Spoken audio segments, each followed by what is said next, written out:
e à tarde a gente vai ter um outro webinário que eu vou compartilhar com vocês pelo WhatsApp, certo? E aí a ideia de agora é que a gente tem duas super convidadas, a professora Lara Barreira, que é nossa professora de planejamento urbano, ela tem mestrado em arquitetura paisagística pela FRJ, e a arquiteta urbanista Beatriz Rodrigues, que além de ter experiência com desenho urbano, com iniciativas relacionadas à mitigação dos impactos cicloviários aí, ela é também coordenadora de desenho urbano da iniciativa Bloomberg, que é uma iniciativa internacional, além de mestre em planejamento de transporte pela UFC. E aí a ideia, como ontem, é esse papo leve em que elas vão falar, né, trazer esse assunto do futuro das cidades. Vocês sabem que podem interagir pelo chat, aqui pelo microfone, e a ideia é contribuir com esse debate atual, pensando já em como atuar como arquitetos e outros profissionais da construção civil ou planejamento urbano já mais para frente. Então, quem tem colegas aí, engenheiros ou geógrafos, topógrafos, que queiram participar de algo com essa temática, convidem que ainda dá tempo. Acho que é isso, gente. Eu passo a palavra a vocês duas. Fiquem à vontade, se quiserem se apresentar um pouco melhor, já que eu fui um pouco breve, fiquem à vontade. Tinha combinado com a Lara de começar falando. Acho que já apresentou, não precisa apresentar mais. E a gente já vem conversando sobre... Acho que todo mundo vem conversando sobre esse assunto todo dia, o tempo inteiro. Mas eu acho que... Só queria ressaltar que... Acho que todo mundo que está aqui, que se interessou, já deve ter essa preocupação de sempre procurar as melhores fontes, pesquisas, enfim, com fontes científicas. E aí eu só queria começar com uma coisa que não tem muito a ver com o nosso tema, mas só para a gente contextualizar, uma introdução, que a gente precisa entender as fases dessa epidemia, não é uma coisa que ninguém está acostumado, mas a gente tem que entender que existem fases de uma resposta pandêmica. E tem um médico que já foi diretor do Centro de Doenças dos Estados Unidos, que ele está falando muito sobre esse tema, tem gerado muito conteúdo, é o Tom Frieden, o Twitter dele, ele sempre compartilha coisas lá, e artigos e tal, e ele falou de um artigo das fases da resposta pandêmica, que tem a contenção, a mitigação e a supressão. A gente passou pela fase da contenção, em que é um baixo número de casos, em que se tenta controlar melhor a situação, e agora a gente está na mitigação, que é uma fase de transmissão generalizada, todo mundo está nessa fase, em que precisa ser feito o distanciamento físico, mas, acima de tudo, essa fase é uma fase importante para a gente ganhar tempo para preparar os hospitais, ganhar tempo para preparar um sistema de respostas de epidemia, ganhar tempo para preparar a cidade. Então, quanto mais tempo a gente conseguir sustentar nessa fase de mitigação, a gente vai conseguir passar para a fase de supressão mais fácil, né? Não vai ser tranquilo, e eu acho que tudo que a gente vai falar aqui hoje e tudo que tem sido falado sobre o assunto, a gente tem muito mais perguntas do que respostas, ninguém tem certeza de nada, ninguém tem resposta, ninguém tem tratamento, ninguém tem resposta para os melhores projetos, para o caminho que as cidades vão tomar. Então, só queria fazer essa introdução para a gente entender que a gente está numa fase e que nessa fase tem algumas medidas necessárias para essa fase e para a fase seguinte. E aí, eu acho que a gente vai fazer muito dessa reflexão, né? Que tá todo mundo, o mundo todo, realmente, no mesmo... A gente fica falando que tá todo mundo no mesmo barco. E aí, vi até uma reflexão falando que não tá todo mundo no mesmo barco, tá todo mundo no mesmo mar, mas tem gente que tá no mega iate confortável e tem gente que tá quase afogando, e não só por causa do Covid, mas por causa das condições de trabalho. E eu acho que essas desigualdades, a Lara vai falar um pouquinho mais, mas só para a gente lembrar que, por exemplo, numa reportagem recente do Povo, saiu que o bairro com a maior letalidade é a Barra do Ceará. Não é o bairro com mais casos, mas é o bairro com uma porcentagem maior de mortes. Então, como sempre, é desigual. Apesar de todo mundo querer dizer que está todo mundo no mesmo barco, não está todo mundo no mesmo barco. Tem muita gente sofrendo muito mais. E eu acho que é importante a gente ter sempre em mente que o Covid ele não atinge todo mundo igualmente. Então, tudo que a gente for falar, é importante que a gente lembre sempre dessas desigualdades. Uma vantagem que eu acho que a gente tem muito no Brasil é que a gente está podendo aprender instantaneamente com o que as outras cidades vão fazendo, com os outros países vão fazendo. Não que a gente precise, não que a gente possa pegar tudo que estão fazendo e implantar automaticamente na nossa realidade, mas eu acho que cabe a nossa reflexão e como o que a gente tem para agora é o que está sendo feito em outros lugares, a gente tem que ver o que está sendo feito lá fora, ver o que é aplicável para a nossa realidade e ver o que é que a gente consegue fazer para melhorar a situação aqui de cada local.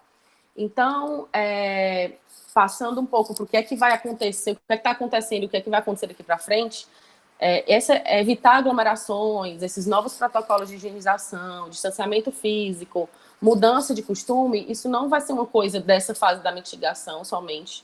A gente vai precisar levar isso por muito tempo ainda. Então, tudo que a gente for pensar de construção de cidades, como é que a gente vai adaptar a arquitetura para isso, precisa passar por isso. Então, só algumas reflexões que eu estava fazendo e que a gente vem fazendo, a gente vem lendo muito sobre isso, até por causa do trabalho, porque a gente precisa dar respostas, né, ao Covid nas cidades, mas algumas questões importantes que eu acho que a gente tem que ter. As pessoas vão passar a utilizar mais os espaços públicos e utilizar menos espaços fechados, né? Evitar os espaços fechados, por exemplo, as pessoas vão fazer mais exercício ao ar livre, ao invés de entrar numa academia. As pessoas evitarão usar o transporte público por causa da aglomeração. Qual meio de transporte individual será mais demandado? Como acontecerão as interações sociais? Porque eu vi um webinar que falava muito sobre a gente fala muito sobre distanciamento social, mas eu acho que é interessante a gente mudar essa nomenclatura para distanciamento físico. E, na verdade, a parte social, eu acho que a gente acaba que está até mais próximo, né? Está todo mundo conversando mais com as pessoas queridas, acaba conversando com gente de longe, com gente de perto. Então, acho que é legal a gente falar de distanciamento físico e que a gente não incentive o distanciamento social. Uma outra questão é que a gente estava falando um pouquinho antes. O design das nossas casas vai mudar para acomodar esse espaço novo de trabalho? A gente vai precisar construir tanto espaço de trabalho, escritório, separados do espaço de residência daqui para frente? E aí, a partir desses questionamentos, eu acho que tem muitos possíveis desdobramentos, baseado também no que já vem acontecendo nas cidades que passaram por isso antes da gente, que é sobre essa questão de como as pessoas vão se locomover. Com certeza as pessoas estão indo para um caminho de transporte mais individual por causa das aglomerações, e o que a gente tem visto nos países, principalmente da Ásia, é um aumento exponencial do número de pessoas usando a bicicleta. Uma questão que a gente precisa lembrar, que é muito específica do nosso contexto de América Latina, é a moto, que não tem tanto em alguns países asiáticos e que o acesso à bicicleta é mais fácil. Então, a gente precisa ter sempre em mente essa preocupação de a gente não voltar de novo para aquela questão do paradigma do transporte individual motorizado, em que as pessoas recorrem ao carro e à moto para combater essa grande aglomeração dita do transporte público. Porque existem outras externalidades que se traz desse uso exacerbado do transporte motorizado individual, acidente de trânsito, poluição, que também causa doenças respiratórias. Então, acho que a gente precisa se preparar, como com certeza as indústrias de montagem de carro e moto já estão fazendo. A gente não pode ser ingênuo de pensar que eles não vão aproveitar esse momento de crise para jogar essa ideia de que, olha, é melhor se locomover de carro, vocês não estão vendo que vocês têm que evitar aglomeração, é melhor se locomover de moto. Então, da mesma forma que cada setor, cada nicho vai se adaptar a essa nova realidade, porque a gente vai ter um novo normal, a gente vai voltar para a gente não vai voltar para o que era antes, mas a gente vai voltar para um novo normal em algum momento, e as pessoas vão precisar se locomover, mesmo que o home office aumente muito. Uma outra pode falar. E é interessante isso, perceber que a gente tem que se posicionar como arquiteto como figuras tomadoras de decisão, né? Então, sim, assim, nós temos esse conhecimento técnico e a gente tem que mostrar para os gestores e para quem desenha e investe na cidade que nós temos essa informação. Então, o ideal é que não seja a indústria que dite essa regra, porque aí a indústria vem e diz, como o carro é importante, como sei que é importante. Então, a gente, como arquiteto, a gente não está elucubrando aqui sobre uma coisa fora da nossa realidade. Na verdade, é totalmente dentro da nossa realidade e dentro de como a gente pode valorizar a nossa profissão para atuar como arquiteto né, nas cidades, de maneira individual, de maneira a gerenciar planos para a cidade, enfim. Então, isso que eu achei legal de pontuar também.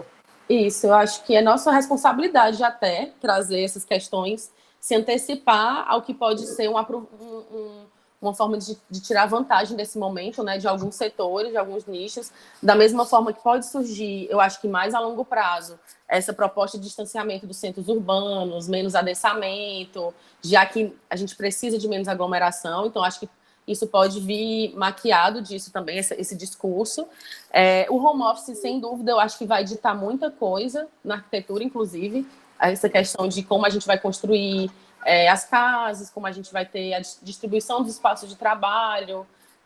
Uma outra questão que outros países já fizeram desde o início, mas o Brasil, no geral, não incentiva, que é exercícios ao ar livre. E aí esse nicho de exercícios ao ar livre também gera uma gama de possíveis projetos.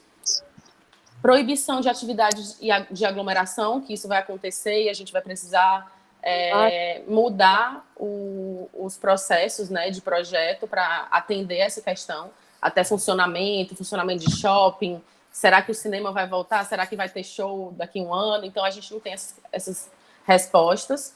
E uma questão que a gente tem para agora, que é uma coisa que a gente já está vendo acontecer, é que quanto menos fluxo tem nas vias, a gente tem um aumento na velocidade dos veículos e isso aumenta a gravidade dos acidentes. Então, a gente também tem que pensar que uma pessoa que é internada em estado grave no hospital, ela é um leito a menos para um paciente de Covid. Então, tudo está interligado. E aí, só para finalizar, assim, só para trazer algumas possíveis respostas, para não ser só pergunta e que a gente não vai enlouquecer de tanta pergunta, mas eu acho que a gente tem que pensar que a gente precisa se antecipar a essas externalidades negativas. Então, como eu falei, na China teve um aumento muito grande no número de viagens de bicicletas compartilhadas. O que é que a gente pode... E lá já teve um problema de a malha cicloviária não conseguir atender completamente a demanda. Então, o que é que a gente pode fazer se antecipando a isso?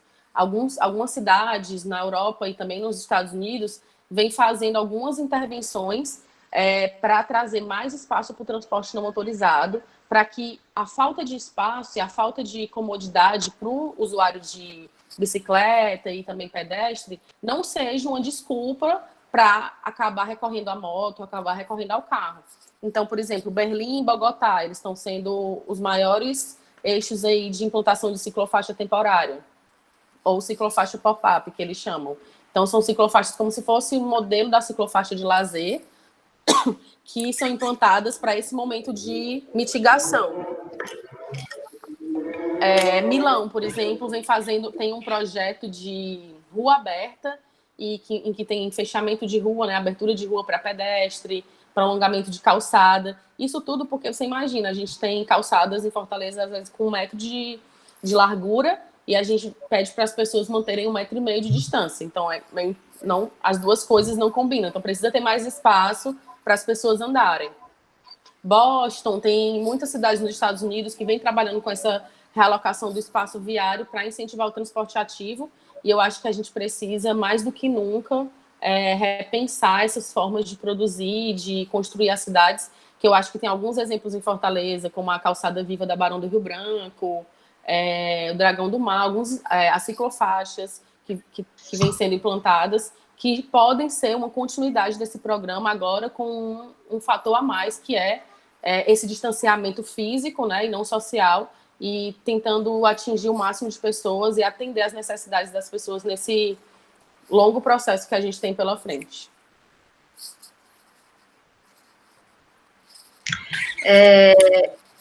Beatriz, eu posso começar a falar agora? Pode. Achei muito legal a tua abordagem, assim, é muito interessante, eu adorei essa metáfora que tu falou sobre essa questão de que está se falando muito, né? Não, mas agora a gente está todo no mesmo barco. E, na verdade, o que a gente vê é que muitas desigualdades que já existiam na cidade, que já eram problemas, estão vindo à margem, né? Vindo à tona. E essa questão, tá todo mundo no mesmo barco, mas tá todo mundo no mesmo mar, mas não todo mundo no mesmo barco. E a gente acaba vendo como o fato da gente, essa questão de estar todo mundo sendo impactado pela ação do outro, né, pelo como o outro se comporta, qual a condição do vida do outro pode, de certa forma, respingar num risco maior que eu vou correr, porque a gente sabe que quanto mais demorar para esses contágios acontecerem, mais vai durar o isolamento social. Então, de certa forma, fica muito evidente que, de alguma forma, a gente está conectado. Embora tenham uns que estejam numa lancha de luxo, né, no iate, e outros que estejam no bote, o que está acontecendo no bote vai influenciar a minha vida, ou de que forma, quando é que eu vou conseguir voltar a trabalhar, enfim, toda a economia. E aí isso é muito importante, né? Uma outra reflexão legal que eu estava vendo esses dias é que realmente agora, assim, a questão do SUS, né, o Sistema Único de Saúde, já era uma pauta da nossa sociedade, né? A gente já tinha o SUS e já se falava sobre a precarização do SUS há muitos anos. E aí, esse momento, ele é super importante para a gente voltar a refletir sobre temas que já existiam, mas que agora está ficando evidente como eles são importantes. A questão do Sistema Único de Saúde para a área da saúde, e um dos pontos que toca a nossa profissão como arquitetos, mas não só a nossa profissão como arquitetos, mas a gente como sociedade também, é a questão da habitação, né? Se a gente vive numa sociedade em que não são todas as pessoas que têm acesso a uma habitação digna, né? E aí, quando eu digo habitação digna, eu estou falando de cômodos bem ventilados, de iluminação, eu estou falando da quantidade de pessoas por habitação.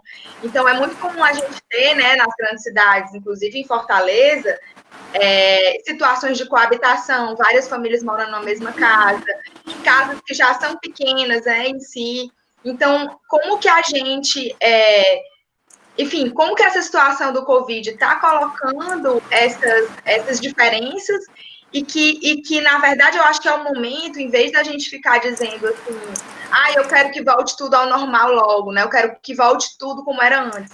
Eu acho que a gente não pode ter essa visão de querer voltar tudo como era antes, porque se tá ruim, se tá tão crítico agora, na verdade, é um pouco uma consequência de que antes já não estava bom e muita coisa está aflorando, né? Uma das questões é essa, da habitação. A gente precisa se organizar como profissionalmente, como sociedade, para garantir que as pessoas tenham melhores condições de moradia, né? Uma outra questão que eu acho interessante é a questão do transporte, que a gente já vinha passando por essa mudança de paradigma aqui em Fortaleza, principalmente, né, de que a gente tem uma cultura do carro muito forte e que a gente estava, aos pouquinhos, né, ganhando espaço nessa questão de incentivar e construir infraestrutura para abrigar melhor esses deslocamentos, né, ditos deslocamentos mais humanos, né, que é a bicicleta, a pé, calçados mais confortáveis, e que, na verdade, esses projetos, eles estavam acontecendo, mas com muita resistência, né? Uma parte da sociedade não conseguia entender a importância e criticava, e eu acho que esse momento também é uma oportunidade da gente ver como esse tipo de projeto é muito importante e vai ficar cada vez mais importante, né? Nesse paradigma do transporte, de evitar aglomeração. Então, quanto mais você dá condição às pessoas se locomoverem de bicicleta e de forma confortável, de bicicleta e a pé, menos você talvez tenha uma superlotação do transporte público e menos você vai ter uma necessidade do transporte individual. Porque uma coisa interessante é que, assim, em Fortaleza, às vezes o deslocamento ele não precisa ser feito de carro, você tem uma distância razoável para ir de bicicleta ou a pé, mas as pessoas tinham o hábito, né, quem tem o acesso ao carro, de ir de carro por uma questão cultural, assim. Então, enfim, e aí você acaba lotando mais o espaço das ruas, e um outro paradigma é que muitas vezes também tem deslocamentos que poderiam ser feitos pela distância de bicicleta, né? De pessoas que, enfim, que não têm o carro, né, na sua casa, mas as pessoas acabam acessando o transporte público porque não se sentem seguras de caminhar de bicicleta na rua, né? É um percurso que não é confortável, você você fica com medo de ser atropelado, sofrer um acidente. Então, é muito importante, acho que esses eixos, né, habitação e transporte, são 2 eixos meio que guarda-chuvas da nossa profissão, né, dentro do planejamento urbano, que é muito importante a gente pensar. E eu acho que como também importante, né, mas que decorre um pouco desses temas, a questão do espaço público, né, que também é um forte agravante da desigualdade, né, a gente vê como existem bairros, né, que a população tem acesso a espaço público de qualidade, para a prática esportiva individual, né, e tem alguns bairros que os espaços públicos são mais escassos, ou tem menos qualificação, né, ou tem menos...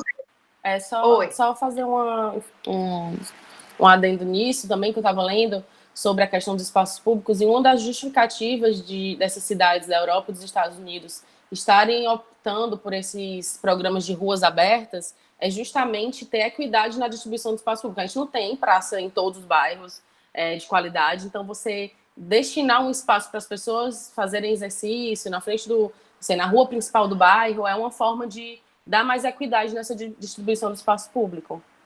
Eu queria fazer um acréscimo também, que eu achei legal quando a Bia falou, né, de que tudo está integrado, e a Lara reforçou também, e aí me veio à cabeça aquele plano emergencial que nunca saiu do papel, de Fortaleza, pelo menos, que é retomar a habitação no centro, né? Porque, por um lado, o centro é uma aglomeração, mas, por outro, a diversidade de serviços faz com que você não necessite fazer longos percursos para acessar cultura, comércio, lazer, etc. E aí fica esse paradigma, né? O centro, ele aglomera, e se levar a habitação para lá vai aglomerar mais, mas, ao mesmo tempo, você não necessita da aglomeração do transporte público para acessar o serviço. Então, depois vocês podem colocar esse paradigma aí para ser respondido, ou então comentar um pouquinho também. Queria só fazer esse... Certo. É super importante esse tema da habitação central, assim, eu acho que porque é isso, né? Se a gente esse tema da densidade, ou, né, da aglomeração ou não aglomeração, na verdade, existe uma densidade que ela realmente é perigosa, né, ruim, e ela é ruim não só na Covid, ela é ruim em todas as situações, né, que é o superadensamento, as famílias que moram em situação de coabitação, né, várias famílias moram na mesma casa, mas, por exemplo, esse dado que a gente tem de que o Meireles é o que tem mais casos de Covid, mas é na Barra de Ceará que tem mais óbitos, coloca muito expresso para a gente como essa desigualdade ela se manifesta. Então, assim, se a gente tem uma densidade urbana, né, mas que cada família mora numa condição boa, essa densidade ela é possível. E ela é, inclusive, interessante quando a gente pensa na habitação junto com o transporte, né? Porque se a gente pensa só na habitação, tá, a pessoa vai estar morando lá, mas ela vai ter que sair de lá para... assim, mesmo que ela faça o home office, em algum momento, né, a vida vai voltar a acontecer e ela vai ter que acessar os serviços, vai ter que resolver as coisas da vida, enfim, a educação. E aí, se ela está morando num local mais bem conectado, ela vai evitar a aglomeração do transporte público, né, a população. Então, a habitação bem localizada é muito importante. Quando eu digo bem localizada, essa questão de trazer, né, a habitação para o centro, para terrenos vazios. A gente tem muitos terrenos vazios bem localizados, e que a localização dessa habitação digna, do que eu estou falando, né, não é só a casinha, a caixinha da pessoa onde é que ela mora. Na verdade, é onde está essa habitação, e onde está essa habitação vai influenciar diretamente na vida de transportes, né, na questão dos transportes. Se toda a população mora longe, né, das oportunidades e dos acessos, a gente vai ter uma superlotação do transporte público. E um tema muito importante de falar também é essa coisa do tema do trabalho, que está todo mundo falando home office. Mas existe uma parte da população que consegue fazer home office, que geralmente são os trabalhos mais intelectuais. Existe uma parte da população que não vai conseguir fazer o home office, né?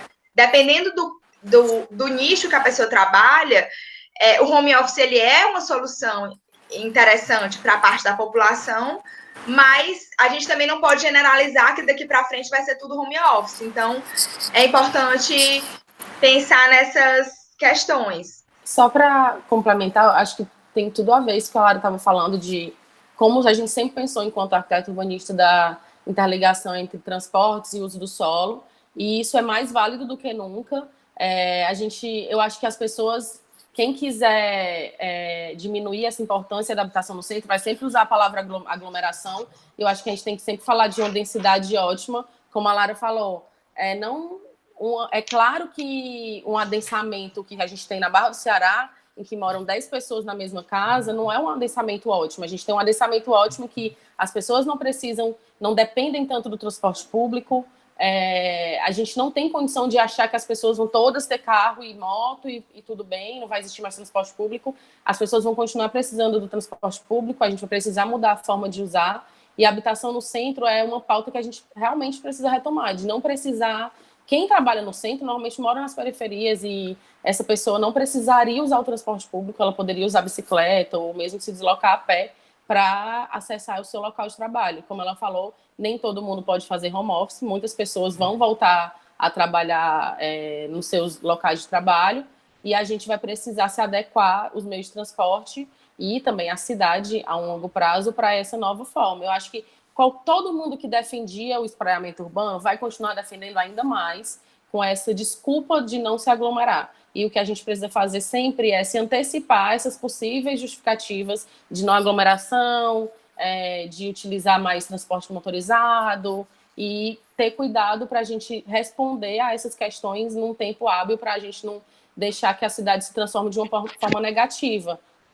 E só porque eu pensei numa coisa agora, que também é uma provocação, assim, lógico que não é só por causa disso, mas o nosso centro urbano mais espraiado, que é Brasília, né, dado o plano piloto, assim, a gente não está falando da cidade satélite, mas Brasília é um super caso de contaminação, né? Assim, lógico que não tem só a ver com isso, óbvio que tem várias outras questões, mas não é engraçado, mas curioso.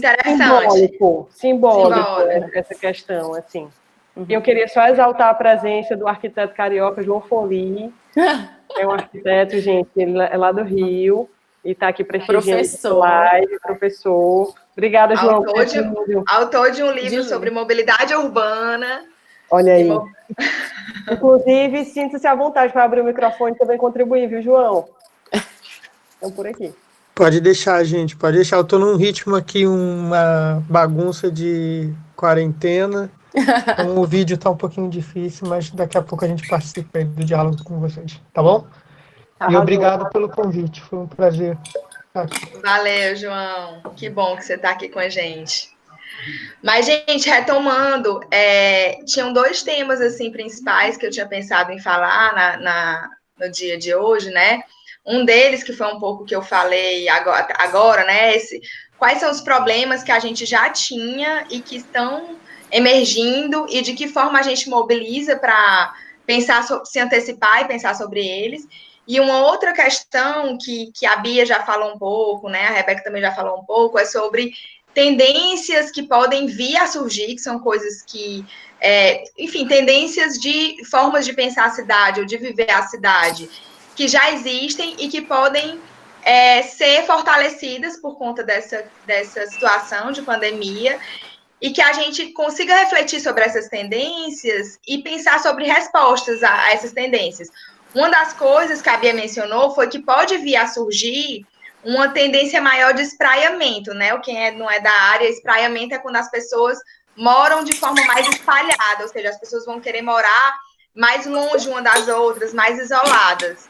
Isso é uma tendência que pode vir, assim, a reboque dessa situação. E junto com isso, a gente pode ter a profusão de mais condomínios fechados, a negação do espaço público, né, a supervalorização de espaços privativos dentro dos condomínios, e a negação, né, dessa cidade vivida, dessa cidade do encontro. A gente pode ter diversas tendências que que podem trazer a reboque coisas negativas, né? Eu estou dizendo coisas negativas sobre a minha visão de urbanista. Obviamente, a gente pode abrir o debate e vai ter gente que acha positivo, e eu não sou dona da verdade, mas sob minha ótica, né?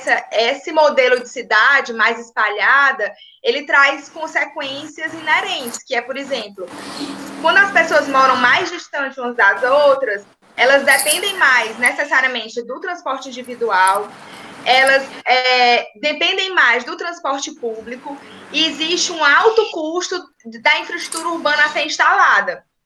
Então, eu acho que essa questão da gente pensar na cidade que a gente quer e pensar soluções para ter uma cidade saudável dentro disso, que aí seria uma outra tendência que vai nesse sentido de uma densidade necessária e uma densidade ótima, ou seja, uma densidade que pessoas morando próximas, mas que cada pessoa mora em uma condição boa, né, em uma habitação saudável, que junto das áreas de habitação tenha também as oportunidades de trabalho, né, o comércio, serviços, acesso à cultura, que é o que veio nesse tema de habitação no centro, mas não só no centro, né, em outras áreas da cidade que tem infraestrutura, que tem oportunidade. Trazer junto a esse debate a habitação social, porque durante muito tempo a habitação social foi vista como construir casas nas periferias e nas franjas urbanas. A gente precisa, de uma vez por todas, pensar que a habitação digna é a habitação bem localizada também, né? E aí... Eu vou acrescentar uma coisa, que eu acho que também é uma coisa interessante. Historicamente, né, os investimentos são feitos na cidade, eles são muito para, quer queira, quer não, promover aquela gestão, né? Então, normalmente são investimentos ou grandes, ou visíveis, ou, enfim, são investimentos estratégicos nesse sentido.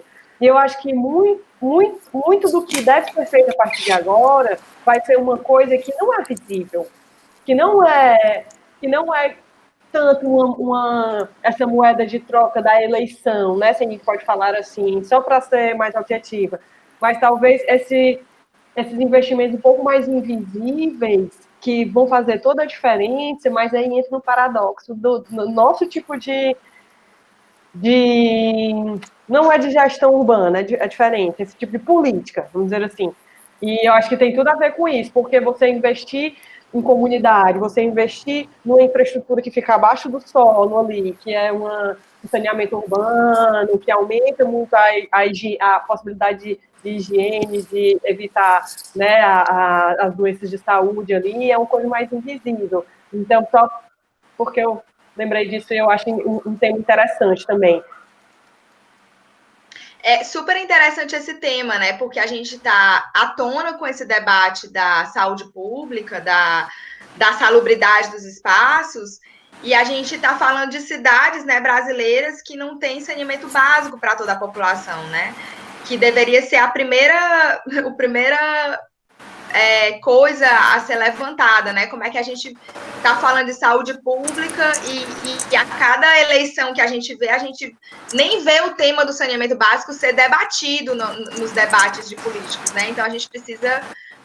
Mas, assim, outro assunto interessante que eu queria jogar aí, vou falar só um pouquinho, mas acho interessante a Bia e a Rebeca falarem também, é que dentro desse debate todo, tem esse debate conceitual, mas também tem da gente pensar, cada um de nós, assim, qual é a nossa papel, qual é a nossa responsabilidade enquanto arquitetos dentro de escritórios, enquanto arquitetos que estão dentro do poder público, como é o caso da Beatriz, né? Enquanto arquitetos que estamos dentro da academia, que é um local de produção do conhecimento e um local também que tem esse poder de refletir sobre as questões e lançar soluções. Então, como a Rebeca falou, eu acho que não é o caso da passiva olhando para o que está acontecendo sem se manifestar. Eu acho que é o momento da gente pensar assim, como que a gente vai construir respostas e, de certa forma, se antecipar essas questões e propor, né? E não só propor do ponto de vista conceitual, mas que, por exemplo, dentro da... Eu vou começar falando um pouco do campo que eu atuo mais, mas depois vou pincelar outros campos, outras ideias, né? Mas como que a gente, dentro da universidade, vai pensar sobre isso? A gente vai ter um projeto de extensão, a gente vai pesquisar sobre isso, como que dentro de cada disciplina a gente vai pensar sobre isso. No poder público, a Beatriz falou, né? A gente tem um caso aí de Bogotá, que já começou a ampliar já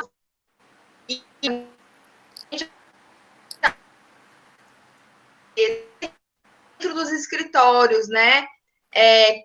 Que mercado de trabalho é esse que pode vir a surgir?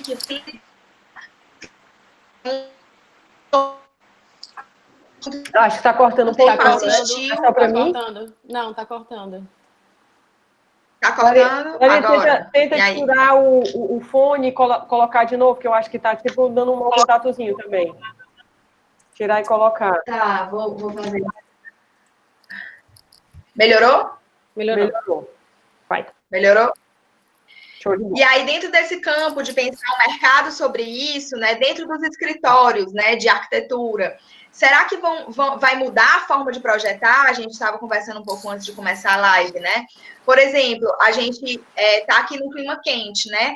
E durante um processo, né, a gente, até nem tanto pelos arquitetos, mas um pouco pelos construtores, pela cultura das pessoas, a gente passou a ter como solução única o ar-condicionado, né? Como se a única forma de resolver o conforto térmico fosse colocar ar-condicionado em tudo.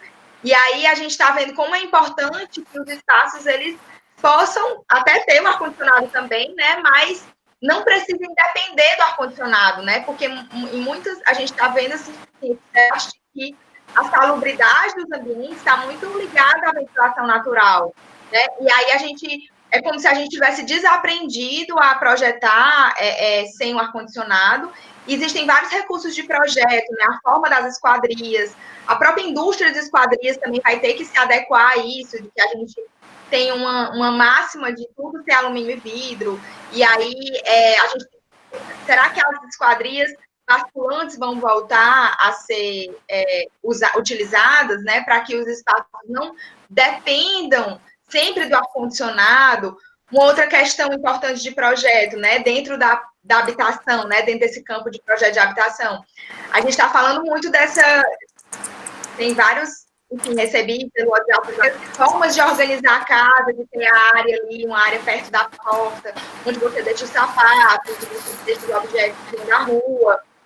E será que as casas vão incorporar isso, né, de ter um ambiente de transição entre a entrada da casa, entre o dentro e o fora, que ali vai ter um espaço para você deixar o seu sapato, a bolsa. Uma outra questão, né, que é uma tendência em alguns locais de ter a pia fora do banheiro, né, ter a questão do banho e do vaso sanitário no espaço fechado, mas ter a pia num acesso mais fácil. Os próprios terminais de ônibus estão tendo instalação de pias. Então, será que a gente, nas nossas casas, vai incorporar, né, nos nossos projetos, vai incorporar como as pessoas estão tendo o hábito de lavar mais as mãos, e eu acho que esse hábito veio para ficar, acho que não tão cedo a gente vai conseguir parar de lavar as mãos agora, e que é até uma coisa interessante, né, porque a gente, esse hábito de sempre lavar a mão era um hábito que a gente já deveria fazer, normalmente, mas de forma dos projetos, as casas de bicicleta, que é uma tendência, né? Eu acho que cada vez mais a gente vai ter que estar preocupado em incorporar, né, no nosso projeto locais em que as pessoas possam parar de bicicleta. Dentro no campo da arquitetura, né? Eu estou falando de habitacional, mas também institucional, também educacional, acho que podem vir à tona. Mas no campo assim, de projetos de espaço público, eu acho que as práticas esportivas ao ar livre, e isso é um tema de projeto também, né? Porque a gente, tinha uma tendência de todo mundo ir para a academia, fazer os seus exercícios dentro de um espaço fechado, a academia. Pode ser que venha uma tendência, e nesse caso é uma tendência positiva, de os exercícios ao ar livre serem valorizados. A gente já tem um pouco isso, né, do Parque do Comporto, né, de exercícios físicos ao ar livre, mas eu acho que isso vai ser ampliado, assim, para todas as regiões da cidade. E aí, como a gente incorpora isso nos nossos projetos, espaço público também, nos espaços livres, intracondomínios também, isso vai, acho que vai vir à tona também.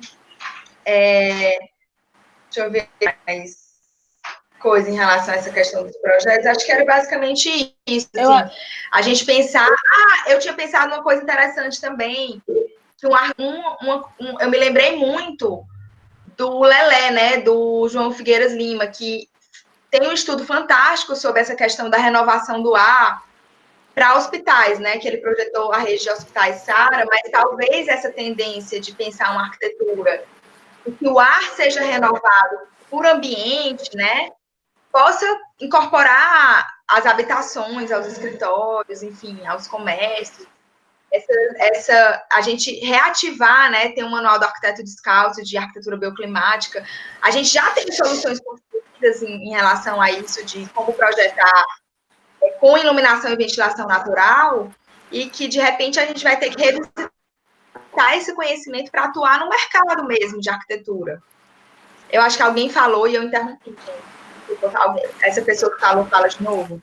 Não, eu só ia comentar que sobre essa questão do espaço público, né? Se a gente vai ter uma... Eu não acho que a gente vai ter uma negação do espaço público, mas, na verdade, a gente está necessitando cada vez mais do espaço público, já que a gente está tão trancado dentro de casa. Então, acho que a gente nunca quis tanto ir para a praia, ir para o parque, sair na rua, para fazer qualquer coisa. Eu, particularmente, sempre arranjava uma desculpa para não ir no supermercado, mas agora a coisa que você mais quer na vida é ter uma desculpa para ir no supermercado, que é o único lugar que você pode ir. Então, eu acho que a gente vai ter que saber trabalhar o espaço público para esse momento. Claro que a gente não vai... O mobiliário do espaço público vai mudar, provavelmente a gente não vai poder fazer uma quadra de basquete, porque incentiva a aglomeração, mas tem bancos em que as pessoas podem sentar de 2 em 2. Então, acho que vai mudar a forma que a gente vai projetar o espaço público, mas eu acho que a gente tem que trabalhar com que as pessoas vão necessitar cada vez mais desses espaços públicos e um espaço público de qualidade, já que provavelmente vai ser um dos únicos espaços que as pessoas vão poder ter esses encontros sociais. E aí, só um exemplo que eu comentei da ciclofaixa de Bogotá, tanto de Berlim quanto de Bogotá, da ciclofaixa dos pop-up, é aquela coisa do não pegar exatamente o que está sendo feito lá fora e aplicar aqui. Nesse momento atual do Brasil, de Fortaleza especificamente, não existe recomendação de as pessoas fazerem exercícios ao ar livre. Eu acho que pelo medo da aglomeração, das pessoas não saberem o que é tranquilo de fazer ao ar livre, o que não é. Então, acho que, às vezes, a ciclofaixa pop-up ela pode passar uma mensagem de que está tudo bem as pessoas saírem para pedalar, para passear. E nesse momento específico, pelo governo do estado, essa não é a orientação. Então, tudo que é feito na cidade, por exemplo, o mini bicicletar parou de funcionar, porque o mini bicicletar ele é especificamente para lazer. E nesse momento, isso não é indicado.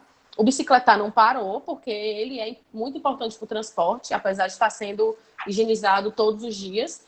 Então, ele é um meio de transporte, então por isso ele não parou. Então, eu acho que tem muitas ações que são feitas que tem que saber o que mensagem vai passar para a população. Porque se a gente pensar, vamos fazer uma grande ciclofaixa de lazer, vai estar todo mundo pedalando no dia seguinte e achando que tudo bem, sem tomar os cuidados que deveria. Então, acho que cada ação dessa é preciso ver a característica do local. E eu queria também falar uma coisa que tudo que a gente está meio que dando bastante ênfase como um tema que vai ser reforçado nos próximos anos, são temas que muitas vezes estão na formação do arquiteto como complementações, né? Tipo assim, a disciplina de conforto ambiental, sobre a ventilação, ela nunca é um tema principal ao longo da graduação. Ela sempre vem ou com um tema mais avançado lá de uma cadeira mais específica, que você, na verdade, vai agregar o seu conhecimento, é quase como se fosse uma outra camada de conhecimento que está ali na matriz por uma questão de especialização, mas não faz parte daquela espinha dorsal ali do que é o ensino de arquitetura. Outra coisa que a gente falou, que é para trabalhar com um espaço urbano. Paisagem urbana Primeiro, é um conceito abstratíssimo, que a gente não consegue definir direito. Segundo, a gente não tem uma formação realmente que leva o arquiteto a pensar a paisagem urbana como algo do espaço construído. Então, a gente meio que separa ali, o espaço construído, pá, fica aqui, a paisagem urbana, pá, está ali lá de fora, ou então... E é interessante ver que tudo que a gente está falando, das tendências meio que dos temas que o arquiteto vai trabalhar mais no futuro, são coisas que não estão inseridas na espinha dorsal do curso de arquitetura. Né? E isso é interessante da gente perceber. Né? E transporte também é alguma coisa que a gente trabalha como um adendo ali ao que a gente está falando de planejamento urbano, né? Sempre é uma coisa a mais dentro da disciplina de planejamento urbano. Então, e eu acho que, só complementando, estava até discutindo com o pessoal do trabalho ontem, falando sobre algumas profissões que vão sumir aos poucos e algumas profissões que vão se fortalecer. Eu acho que arquitetura e urbanismo, engenharia de transportes, não é uma profissão que vai deixar de ser necessária, só que vai mudar o tipo de atuação, né? Tem muitas profissões que vão precisar se adequar tanto a esse mundo digital, de home office e tudo, mas que a gente vai precisar ver qual é o novo papel do arquiteto nesse contexto. Total, e outra coisa que eu estava escutando a Lara falar, eu lembrei, né, que a gente está muito acostumado a trabalhar com ar-condicionado, não só arquitetos, como construtores e no geral. E aí você fala assim, vamos aqui no nosso estado, que é um país quente e tal, tem uma questão, né, do poente muito forte, aí você pega e projeta ali uma parede dupla, ou então uma parede de tijolo dobrada, alguma coisa. Aí o construtor, não, gasta muito material. Aí você, e coloca ar-condicionado em todo o cômodo, não gasta não, né? Não é, às vezes essas coisas que não ficam muito claras na lógica da construção, né? Bom, às vezes uma parede dupla ele vai ser bem mais econômico a médio e longo prazo.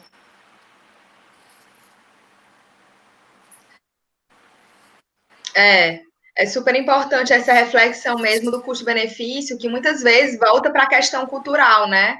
Como eu falei, a questão da cultura do carro, muitas vezes é a cultura do ar-condicionado, de achar que a única forma de resolver a questão do clima é colocando o ar-condicionado. Gente, eu tive uma experiência, falando um pouco de experiência também, assim, de entrar numa edificação que tem o teto verde. Eu jurava que tinha um ar-condicionado ligado, assim, eu jurava, eu podia, assim, jurar de pés junto que o ar-condicionado estava ligado, porque estava geladinho.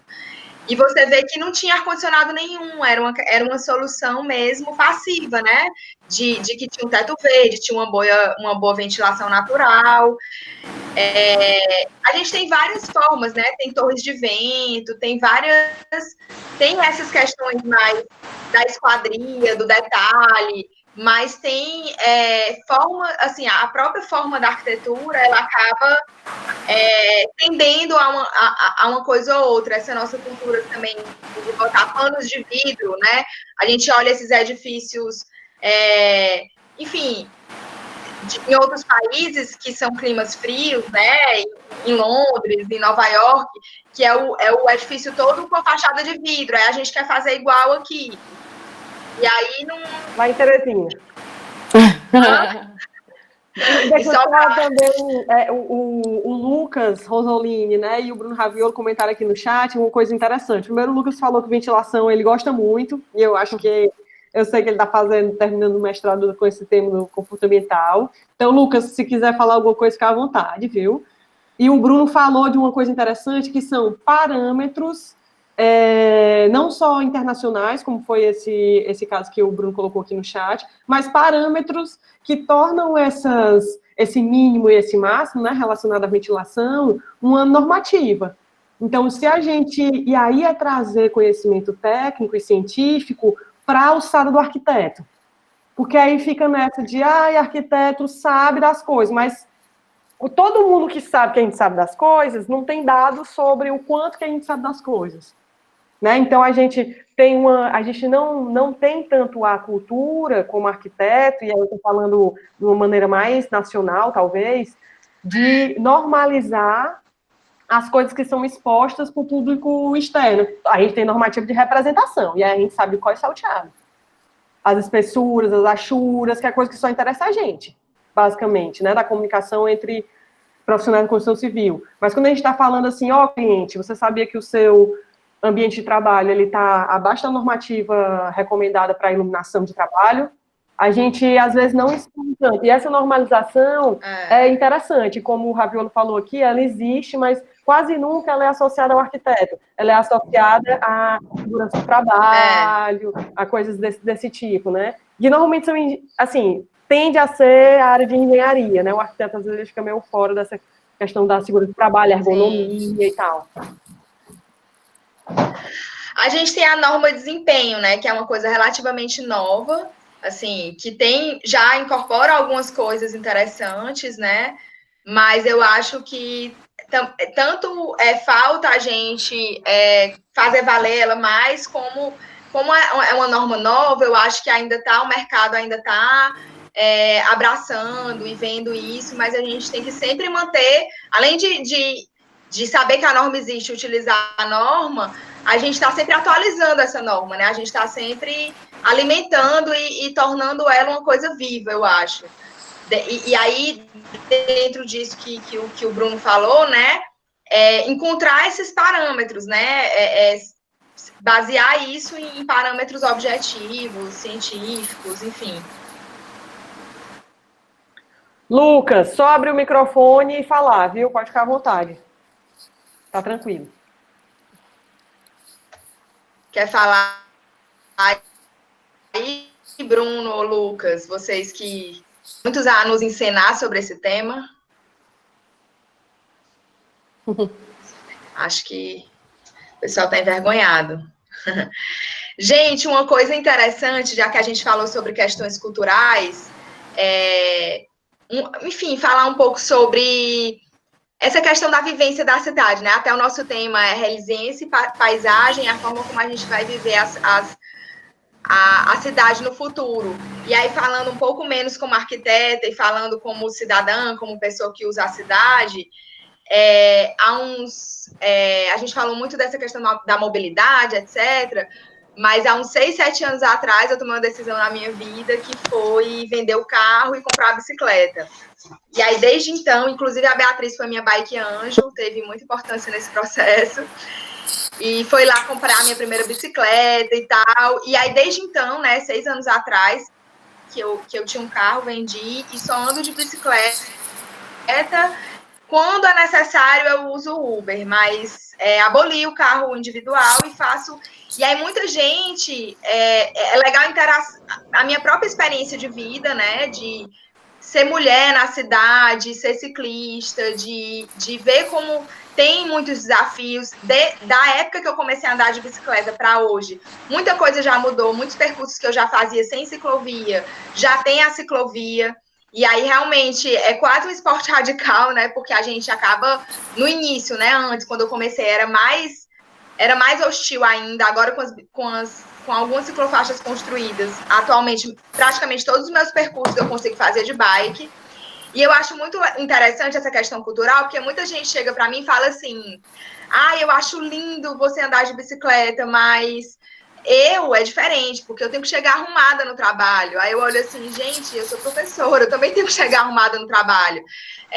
Mas eu não ando de bicicleta, mas é porque eu trabalho sei lá, a X quilômetros. Aí eu falo, pois as reuniões que eu vou é a mais distante ainda, né? Eu atravesso 3 bairros para ir para o trabalho. E aí as pessoas, realmente a gente vê que, para além da questão da infraestrutura, do planejamento, existe uma barreira cultural muito grande, né? Que em outros países, né, como Amsterdã, que você vê que da pessoa que trabalha com limpeza ao alto executivo, eles ambos vão de bicicleta, e que não é desculpa, né? Você dizer que tem que chegar arrumado, ou que vai chegar lá e vai ter que entrar no ar-condicionado. É muito uma questão de planejamento pessoal da vida, né? De que medidas eu vou tomar, será que eu vou ter que tomar um banho no trabalho, ou essa questão de eu sempre carrego comigo lenços umedecidos. E aí é muito mais assim uma questão cultural mesmo, e que, na verdade, a gente começa a ver que quanto mais a cidade avança para ser mais acolhedora, né, para o pedestre, para o ciclista, ela é melhor para mim, mas ela acaba sendo melhor para todo mundo, né, porque se Eu tenho uma esperança grande em relação, nesse tema de transformação da paisagem, que essa crise de Covid traga... É uma tragédia, né? Na verdade, a gente está falando aqui de uma situação de tragédia, mas que a gente possa colocar em prática essa questão de crise e oportunidade, que a gente possa criar novos paradigmas e fortalecer processos que são benéficos para a cidade, que a gente consiga realmente firmar alterações positivas, ganharem força. Eu fico imaginando, assim, que essa questão da bicicleta, parte da população que via, essa alteração no centro é muito ruim, porque eu não consigo mais andar de carro. Se as pessoas conseguirem, a partir dessa situação crítica, ter um novo olhar sobre isso e experimentar viver a cidade de uma forma mais humana, né? Experimentar usar a bicicleta para meio de transporte, não só para lazer. Quem sabe isso impulsiona também mudanças, como, por exemplo, essa questão do clima, que muita gente me fala, eu não ando de bicicleta porque é muito calor. Se a cidade fosse mais arborizada, a gente teria menos esse problema. E muitas vezes a gente fica achando que essas questões de a cidade ser mais arborizada, a rua ter mais ciclofaixa, é uma questão só do poder público, né? Só enfim, das prefeituras. Mas, na verdade, o poder público ele acaba legitimando aquilo que a sociedade demanda. Então, se a sociedade toda compreender como essas coisas são importantes, como é importante o espaço público ser arborizado, como é importante ter ciclovia, como é importante ter calçadas mais largas e confortáveis, como é importante que a população trabalhadora more mais perto do centro. Se a sociedade conseguir entender como essas coisas são importantes, a gente pode, sim, aproveitar essa tragédia, aproveitar é horrível, né? Mas, assim, tirar lições positivas, né? Eu acho que o que eu queria falar mais era isso, assim, a gente tem aí, tipo, a lei já existe há muitos anos, né? Mas que a gente precisa e transformar ela em uma coisa... transformar ela num nicho de mercado real e que as pessoas possam viver disso, assim, né? Os arquitetos possam se formar e trabalhar com assistência técnica para possibilitar que a população tenha uma habitação mais digna.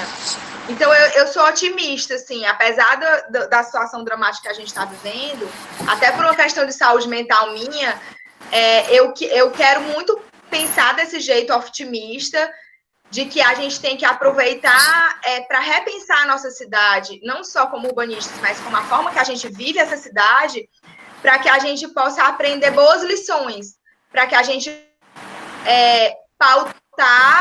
resgatar pautas importantes, transformar as pautas que já eram importantes em política pública, em projeto de extensão, em atuação direta do meu escritório, né?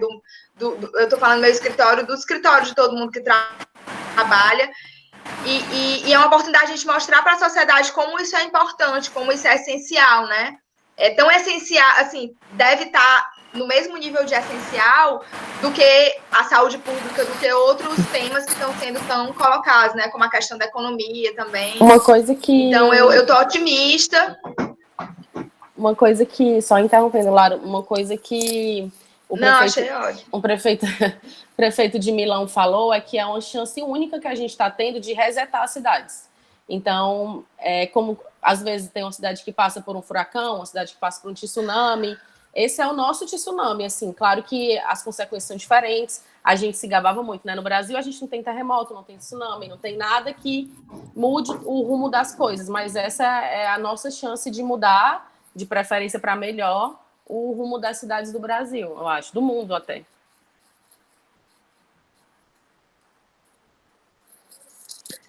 Lucas, quer falar? Oi, pessoal. Oi. Sim, acabei de ligar o microfone. Bom dia, pessoal. Eu vi o tema, né? A pauta é espaços urbanos, né? Paisagem urbana. Experiência pessoal profissional não tenho tanto a contribuir, só como arquiteto mesmo, de estudos teóricos e leituras de todo o campo, né? Eu acho que uma coisa que devia debater na formação da paisagem urbana seria, eu acho que tem tudo a ver com o atual controle de dados, né? Que, por exemplo, na China, já que a gente está falando de transporte também, eles têm câmeras térmicas, né? Então, por exemplo, uma pessoa que vai interagir com essa nova paisagem urbana baixo o coronavírus, ela vai ter que ter quase que uma aprovação desse sistema de vigilância para poder circular, usar ou não o espaço urbano. Como, por exemplo, essas câmeras térmicas sabem quem está com a temperatura mais alta do que o ideal ou não, ou seja, vai dizer quem está com febre. Se a pessoa está com febre, como é um dos sintomas do corona, né, rapidamente alguém da estação de trem ou de metrô ia diretamente nessa pessoa, isolava ela, mandava ela ir para casa e ela entrava num tipo de cadastro, né? Ou seja, essa questão do espaço urbano vai ser muito moldado por essa questão da informação. A questão dos drones também, né? Na China, eles já tem drones teleguiados por GPS, que não é aquele drone que a gente tem que ter um radinho de controle, né? Que ainda acha uma grande revolução. E como ele já tem o 5G, né? O 5G permite esse fluxo grande de informação entre os objetos e satélites e mais antenas. O drone ele é quase que livre. Então, imagina, você pega um dado de uma pessoa, um número, você quantifica a temperatura dessa pessoa, o drone sabe onde ela está através do GPS, o drone vai lá, entra em contato direto com essa pessoa e fala, volte para casa. Você não precisa de nenhum contato físico, interação humana real. Essa questão da temperatura pode virar um algoritmo, já é um algoritmo. Então, eu sei que é complicado, a gente se apega muito ao espaço físico com medidas, né, largura e dimensão, mas eu acho que a gente tem que tentar introduzir esse caráter informacional dentro da formação dos novos espaços, sabe? Dos novos equipamentos urbanos, onde vai acontecer muito isso. Como a China, esse modelo chinês da falta de privacidade está meio que vencendo mais eficientemente, né, no Oriente. Isso foi um artigo que eu li daquele Byung-Chul Han, que fala da sociedade do cansaço. Ele fala que esse modelo chinês está vencendo o modelo ocidental, né, do ponto de vista de eficiência no combate. Porém, a que custo a gente vai ter eficiência do combate? Através da abertura, da gente abrir mão da privacidade, né? Então, eu acho interessante, quem quiser olhar mais para frente ainda, eu sei que a discussão da ciclofaixa é uma discussão importante, mas eu acho que isso vai ser muito influenciado por essa questão dos dados, e eu acho que é uma oportunidade da arquitetura voltar a ter protagonismo no planejamento dos espaços, se os arquitetos tiverem coragem de enfrentar essas questões também, e não querer dizer que isso é só questão do pessoal da TI. Só isso. E é interessante também que eu acho que trazendo para a nossa realidade, né, isso é a implementação do bilhete único. Bilhete único não, como é o nome do cartão? Bilhete único, não? Do bilhete único, né? É isso, tipo, tirar o trocador e colocar exclusivamente a entrada do transporte público pelo bilhete único é a nossa escala de cadastro de informação atual, né? Tipo, numa escala bem menor, mas e aquela questão do Fortaleza em Mapas, que também a gente está engatinhando nas questões de ter o dado, espacializar o dado. É uma coisa que os arquitetos eles têm total capacidade de fazer. Eu acho super interessante esse tema, na verdade, assim, tá acontecendo, né, uma transformação pessoal em minha, assim, porque eu sempre vi essas temáticas de, enfim, de quebra de sigilo, de quebra de, né, eu sempre vi essas coisas com um certo medo, assim, um certo receio, né, de gente, mas o que é isso, né? Como é que... Enfim, eu de certa forma, preconceituoso em relação a isso. E, na verdade, o que eu estou achando muito interessante nesse processo, que eu venho lendo sobre esses métodos, né? E que realmente tem... a Coreia do Sul usou o mapeamento, né? De onde a pessoa passou o cartão de crédito, e aí onde ela estava, aí consegue notificar todo mundo que estava naquele restaurante no mesmo dia que teve uma pessoa com Covid ali, aí as pessoas eram encaminhadas para fazer o teste, enfim. E aí, essa questão do uso da tecnologia e dos dados a favor do enfrentamento dessa situação de Covid. E aí, isso também pode apontar soluções diversas para as cidades e para as sociedades. O que ficou para mim, na minha reflexão, é que... Gente, tá super chiado para mim, para vocês também, tá? Tá. Peraí, eu vou tirar aqui o fone, porque tá super chiado para mim. Tá muito chiado. Aqui também tá chiando. Melhorou? Devia ser Melhorou. meu fone. Então, essa questão do uso da tecnologia, o que para mim está me convencendo é que, como tudo na vida, existe a medida do remédio e a medida do veneno, assim. Eu acho que eu tenho um certo receio, assim, até dessas cidades inteligentes, porque eu fico sempre pensando nessa questão da privacidade das pessoas, da liberdade de expressão, da liberdade de... Enfim, mas, na verdade, eu acho que tem tudo regulamentado, tudo usado na medida certa, pode ser uma super ferramenta, né? Se a gente enxergar como ferramenta, qualquer ferramenta, né? Uma faca, ela pode ser usada para cortar ou para matar alguém.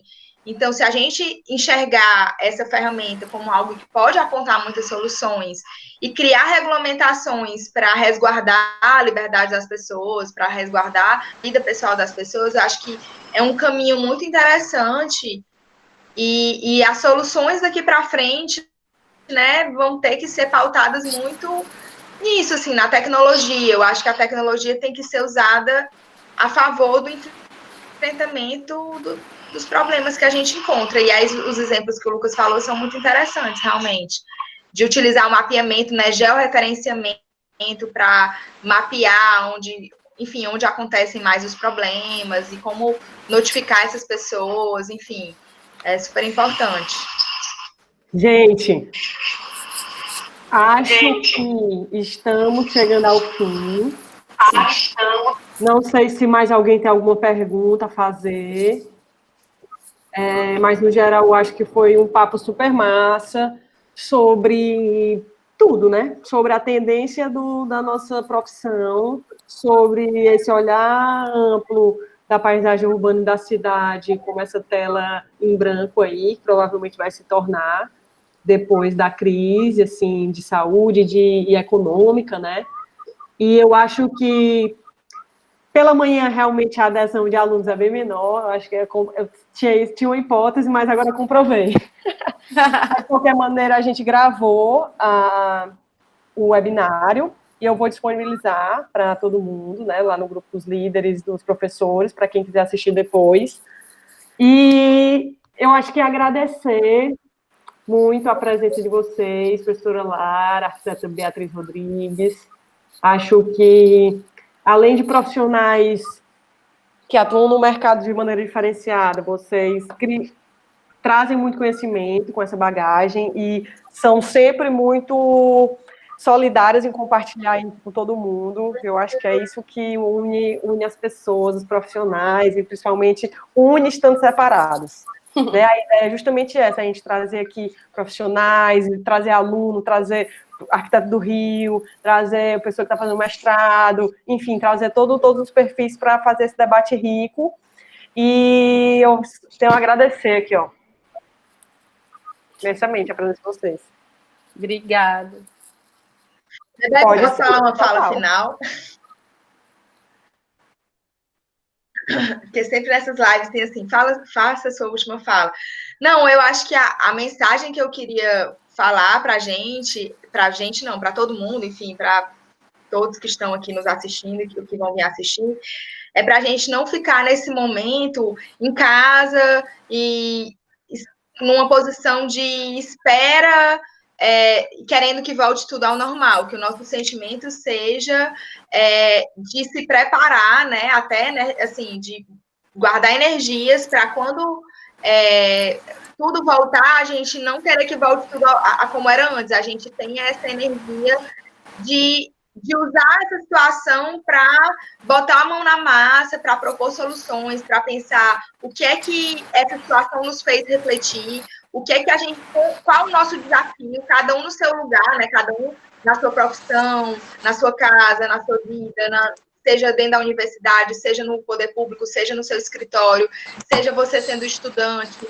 Qual é o seu papel de pensar, assim, que mundo é esse que a gente vai colocar, que a gente vai ter que mudar e atuar efetivamente para construir uma coisa melhor, para que a tragédia traga soluções de uma realidade melhor do futuro, assim, para que a gente, enfim, no futuro esteja melhor preparado.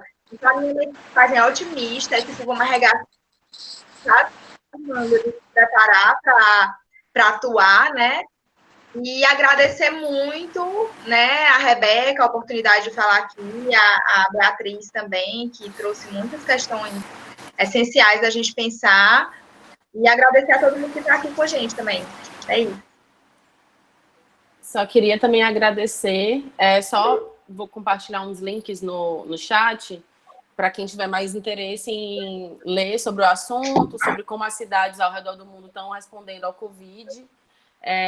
A gente vai passar realmente por esse momento, a gente está passando por esse momento de mudança e vai ser um cenário novo, a gente tem muito que aprender, muito que ensinar e trocar, e a gente está fazendo junto e aprendendo, então vai ser sempre uma resposta, às vezes sem embasamento técnico, que ninguém fez, a gente não tem tempo suficiente para avaliar o que está sendo implantado, então acho que essa mensagem de esperança mesmo, de arregaçar as mangas que a Lara falou, é isso mesmo que a gente tem que pensar e entender que o papel do arquiteto urbanista ele vai ser essencial nesse momento.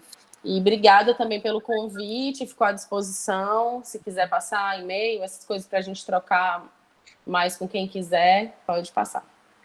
E é isso, eu acho que esse é o início de uma grande conversa, né? Quem quiser se aprofundar, manter um contato com a Lara e com a Beatriz, como ela falou, tem um e-mail, eu posso também, né, de alguma forma, ser essa ponte.